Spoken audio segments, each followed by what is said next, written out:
headed south. I'm just between Eugene, outside of Eugene, and going towards Roseburg for a couple days. And I just want to talk about the smoke.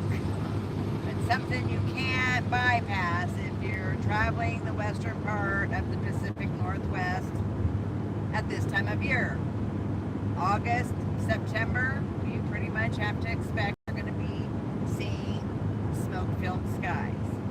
And so this is I-5 heading south. Eugene particulates were about 100, 115, 120. I'm reading further south I go, they're up to 150 to 190 particulates. And then down into Northern California, there's places that are 300 and 400 particulate matters.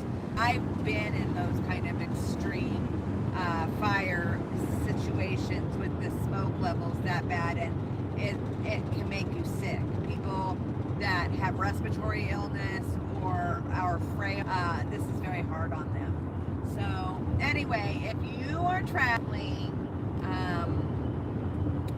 in this area and you're not used to it, these are just a few things. You know, carry a fire extinguisher. They're 20, 25 bucks.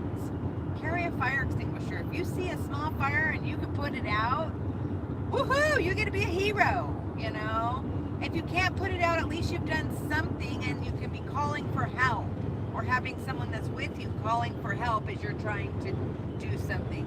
Always make sure you're safe first. Don't run in and try to be a hero if it's out of control. But if you see a little flame somewhere, do something. Know what the rules are in the forest that you go into. Some forests have rules where you can have no fires at all because the surrounding area is so susceptible to any spark.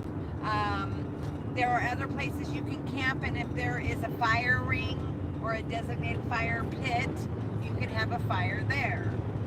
But know what the rules are when you go into a national or BLM forest, state forest.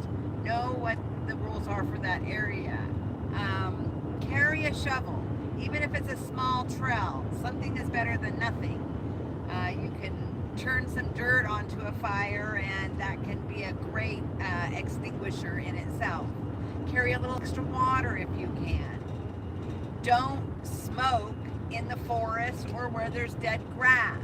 Don't have sparklers or any kind of flaming anything where there is dry grass or out in the forest. It is just too volatile. Even be careful with electronics or anything that could potentially spark. If you have a chain loose on a trailer, that little bit banging on the pavement can cause a spark and cause a fire. So this is my little PSA, because this is where I travel, and because of what goes on with the fires, it alters my choices. Right now I have to go down to Grants Pass. I have a medical appointment I have to go to on Thursday. I had some other things to do in the Roseburg area, so I have to go to these places. I have some things I still have to attend to in life. I don't just get to play all the time. But I had considered going out to the coast to escape the heat, because we were having 100 degrees here last week, and it's going to be above 85 and into 90 some days. So I thought, oh, I'll go to the coast, but I can't now.